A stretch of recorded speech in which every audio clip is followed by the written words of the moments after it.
ఇవాళ సిరిసిల్ల నియోజకవర్గంలో మీరు ఆరోజు చేసినటువంటి ఏవైతే 2022లో మీ ప్రభుత్వంలో 1,11,73,10 660 మెట్రిక్ టన్స్ మీరు కొన్నారు. తర్వాత 23లో 14,13,16 మీరు కొన్నారు. 2026లో ఇలా 19,04,900 మెట్రిక్ టన్స్ ఇవాళ 2026లో కొన్నాం. మీకన్నా ఎంత శాతం కొన్నాం అనేది ఒకసారి నేర్చుకోండి. దీంట్లో 323,97,00,00,000 రూపాయలు ఇలా రైతులకు చెల్లించడం జరిగింది. ఫార్మర్స్ 19,990 మంది ఫార్మర్స్ కు ఈ యొక్క డబ్బులు చెల్లించడం జరిగింది. ఇప్పటి వరకు టుడే 25/5 వరకు 1,94,901 మెట్రిక్ టన్స్ కొన్నటువంటి ప్రభుత్వం ఇలా తెలంగాణ ప్రభుత్వం. మీ లెక్క ధాన్యాన్ని పెట్టి కుప్పల మీద ప్రాణాలు విడిచినటువంటి పరిస్థితి ఆ రోజు రైతులది. కానీ ఇక్కడ మేము ట్రాన్స్ఫర్ కొంచెం అటు ఇటు లేట్ అవుతుందేమో కానీ ఏ ఒక్కరికి కూడా రైతులకు మా రైతులు ధాన్యంలో ఎక్కడయ్యా ఒకటి చూపెట్టండి. ధాన్యం తెచ్చిన వెంటనే కొని 1-2 రోజుల ధాన్యంను తీసుకొని వెంటనే 1 వారం రోజుల మీకు డబ్బులు రైతు ఖాతాలో చెల్లించినటువంటి ఘనత ఇలా రేవంత్ రెడ్డి గారు తెలంగాణ ప్రభుత్వం.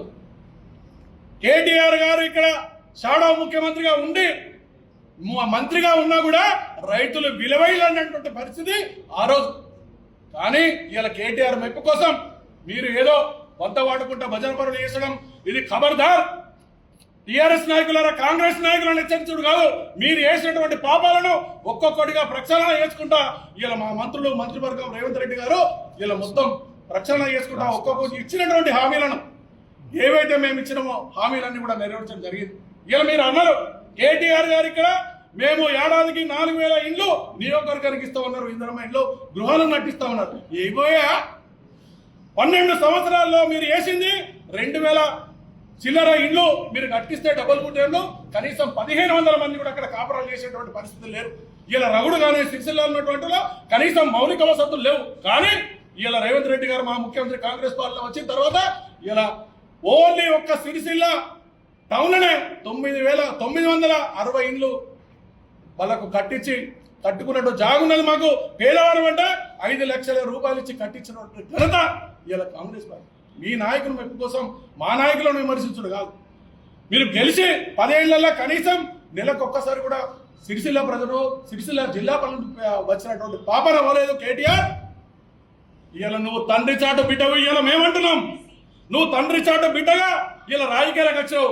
కానీ మా నాయకుడు ప్రజల మనిషిగా ప్రజలలో ఉండి స్వయం కృషిగా ప్రజల మొప్పి ఉంది 4 సార్లు ఓడిపోయిన ప్రజల మంది ఉండి ఇలా మళ్ళీ ఎమ్మెల్యేగా గెలిచినటువంటి వారిని ప్రభుత్వం రేవంత్ రెడ్డి గారు గుర్తించి ఇలా ప్రభుత్వ విప్పు పదవి ఇచ్చి రోజు వారి ఇలా చూస్తూ ఉన్నారు.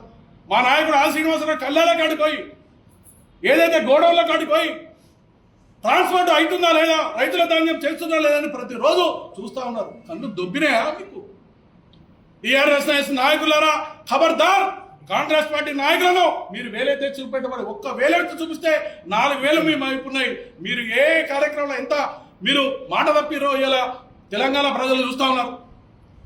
ఇలా మీరు ఏం చేసిరే? ఇల్లు ఇస్తా ఉన్నారు. ఇల్లు ఏ గల్లికి ఇల్లు ఇచ్చిరే? ఇక్కడ కూడా ఇల్లు ఇచ్చినటువంటి పాపాలు. ఇలా ఏ గల్లికో ఇలా మా ఇల్లు ఇందిరమ్మ ఇల్లు కనీసం గల్లికి 20 ఇచ్చినటువంటి ఘనత ఇలా మా కాంగ్రెస్ పార్టీ ప్రభుత్వం అనేది మా నాయకులు. మీరు మొట్టమొదటి పెట్టిన ముఖ్యమంత్రి దళితుల ముఖ్యమంత్రి చేసి మాట తప్పినటువంటి మీరు, మీ తండ్రి మీరు ఇలా మా నేతలను ఎక్కడికో తీసుకుపోయి బొందలు కలిపినటువంటి కేటీఆర్ గారు మీరు మాట్లాడేటువంటి అర్హత ఉన్నదా? మీరు కనీసం మా గురించి మాట్లాడేటువంటి అర్హత మీకు లేదు. మాకు ఇలా మీరు అంటున్నారు ఆకాశానికి తర్వాత భూమికి ఉన్నటువంటి తేడా. కరెక్ట్. ఆకాశానికి భూమి ఎక్కడ తేడున్నది? మీ చెల్లెళ్ళు కవిత గారు ఇలా బయటకు వచ్చి చెప్తున్నది. ఆమె 10 ఏళ్ళు నేను ఈ యొక్క ప్రభుత్వంలో భాగస్వామ్యం ఉన్నందుకు ప్రజలారా నన్ను క్షమించండి అని చెప్తా ఉన్నది. మీ కథలని చెప్తా ఉన్నారు ఇలా కోకోలలు. ఇది మీ యొక్క ఆకాశానికి దివికి ఉన్నటువంటి పరిస్థితి మీ చెల్లెడ బహిర్గతమైంది. 10 ఏళ్ళు మీ భాగస్వామ్యంలో ఉన్నందుకు క్షమించమన్నది. ఇది మీ పాలన.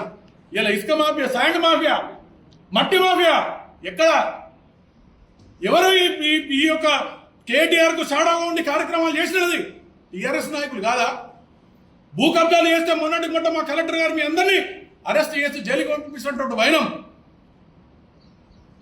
ఖబర్దార్ టీఆర్ఎస్ నాయకులారా, మీ కేటీఆర్ అండ చూసుకోను ఆ రోజు మంత్రిగానో లేకుంటే షాడో మంత్రిగానో ఇక్కడికి వచ్చినప్పుడు మా కాంగ్రెస్ నాయకులు ప్రతి ఒక్కరిని కూడా హౌస్ అరెస్ట్ లేకుండా తీసుకుపోయి స్టేషన్లో ఉన్నటువంటి పరిస్థితి. కానీ ఇలా ప్రజాస్వామ్యబద్ధంగా ప్రజాపాలనలో మా రేవంత్ రెడ్డి గారు ఇక్కడికి వచ్చినా కూడా ఏ ఒక్క టీఆర్ఎస్ నాయకులు అరెస్ట్ చేసినటువంటి పాపల వలె మీ కేటీఆర్ పర్యటన వస్తే సిరిసిల్ల తన నియోజకవర్గంలో తన పర్యటన వచ్చినా కూడా కాంగ్రెస్ నాయకులను తీసుకుపోయి అపరాత్రి అనకుండా మబ్బులు అనకుండా తీసుకుపోయి స్టేషన్లో పెట్టినటువంటి ఘనత మీది. కేటీఆర్ గారు ఖబర్దార్, మీ నాయకులను మీ నాలుకను కంట్రోల్ పెట్టుకోవాలని చెప్పి హెచ్చరిస్తాను. కాంగ్రెస్ పార్టీ పక్షాన మీరు కాంగ్రెస్ నాయకులను కానీ లేకుంటే మా యొక్క బీసీ అంటే ఇవాళ మీరు ఓరోలేటువంటి పరిస్థితి, ఒక బీసీ నాయకుడు ఎదిగేటి పరిస్థితిలో మీరు ఓరోలేటువంటి పరిస్థితి, ఓడిపోయినా గెలిచినా ప్రజలలో ఉండి ప్రజల మధ్యన ఉన్నటువంటి శ్రీనివాస్ గారు ఇవాళ మీరు ఏం చేస్తా ఉన్నారయ్యా? పోయి గెలిచినాక అసెంబ్లీలో ప్రతిపక్ష నాయకుడు ఒక్కసారి కూడా అసెంబ్లీకి వచ్చి మాట్లాడినటువంటి పాపానవుల కేసీఆర్ గారు. ఈయన మీ నాయకుడు ప్రతిపక్ష నాయకుడు, ఈయన షాడో నాయకుడు. ఈయన ఇన్ని చేసే సిరిసిల్ల నియోజకవర్గానికి వద్దాం. మీరు చేసినటువంటి ఏంటిది? డివైడర్లు, మీ యొక్క అనునీయులకు ఇలా శాండ్ కాంట్రాక్టులు కానీ ఇలా 11 చెక్ డ్యామ్లు కలిసి ఎందరో పిల్లలను ప్రాణాలు తీసినటువంటి ఘనత ఇలా కేటీఆర్ గారిది. ఎగువమాన నుంచి ఇక్కడ దాకా 11 చెక్ డ్యామ్లు కడితే సుభాష్ నగర్ లో 11 అంటే ఒక్కొక్క 10 కోట్ల రూపాయల చెక్ డ్యాము మట్టి కొట్టుగా పోయి 6 మంది పిల్లలు ఒకటేసారి చనిపోయినటువంటి పరిస్థితి. కనీసం చర్య తీసుకోలేదు మీరు కాంట్రాక్టర్ మీద. ఎందుకంటే దాంట్లో మీకు సగపాలు బాగా ఉన్నది కనుక. ఈ విధంగా అవినీతికి చెక్ డ్యామ్లలో అవినీతి, శాండ్లో అవినీతి, కాంట్రాక్ట్లలో అవినీతి, ఎక్కడ మీరు అవినీతి? ప్రతి దాంట్లో కమిషన్, బతుకమ్మ చీరలలో కమిషన్. లాస్ట్కు మా పద్మశాలి సోదరులు బొందబెట్టి ఉడాయించారు. మొత్తం పైసలు అక్కడ పెట్టేసి వాళ్ళను ఎటు కాకుండా వేసి మీరు తెలంగాణ ప్రభుత్వం నుంచి పారిపోయినటువంటి పరిస్థితిలో మీరున్నారు. జాగ్రత్త. కాంగ్రెస్ పార్టీ నాయకుల గురించి మాట్లాడేటప్పుడు ముందు వెనక ఆలోచించుకోండి. మీరు చేసినటువంటి పరిస్థితులు ఏందన్నది. సిరిసిల్ల నియోజకవర్గంలో ఇలా మీరు ఏదో పై మెరుగులు కాదు, ఏ గల్లీ పైన కూడా తెలుస్తుంది. మౌలిక వసతుల పరిస్థితి, సీసీ రోడ్ల పరిస్థితి, డ్రైనేజ్ పరిస్థితి ఏంది. ఇంతకుముందు మా నాయకుడు చెప్పాడు, ఒక 2 వర్షాలు పడితే నీకు మొత్తం పాత బస్ స్టాండ్ నుంచి అక్కడ దాకా శ్రీనగర్ కాలనీ, సంజయ్ నగర్ కాలనీ, వెంకంపేట ఇవన్నీ మునిగినటువంటి పరిస్థితి. ఆనాడు అంతకుముందు మా కాంగ్రెస్ ప్రభుత్వంలో ఎక్కడన్నా మునిగినాయా? మీ అనునీల కోసం 40 లక్షలు పెట్టి కలవట అనవసరంగా కట్టి అక్కడ ఈ డ్రైనేజ్ ముప్పు సిల్ట్ తీయకుండానే మొత్తం మీదికెళ్ళి స్లాబ్ వేసి వాళ్ళ పైసలు కాంట్రాక్ట్లో ఇమ్మీడియట్లు ఇచ్చేసి ఇలా మొత్తం ప్రజలందరినీ నష్టపెట్టినటువంటి పరిస్థితి. కేటీఆర్ గారు మీది కమిషన్లకు కక్కుర్తి బట్టి ఇలా 4 కాలనీలు ఇలా ఇళ్ళ మునిగిపోతా ఉన్నది. ఎందరో మంది చనిపోయారు. ఈ పాపం మీది కాదా?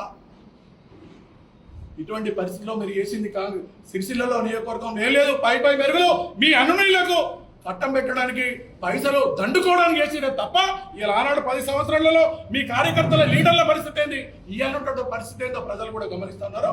తస్మాత్ జాగ్రత్త. టీఆర్ఎస్ నాయకుల కాంగ్రెస్ పార్టీ నాయకుల గురించి మాట్లాడితే జాగ్రత్త, ఊరుకునే లేదని చెప్పి హెచ్చరిస్తా ఉన్నారు.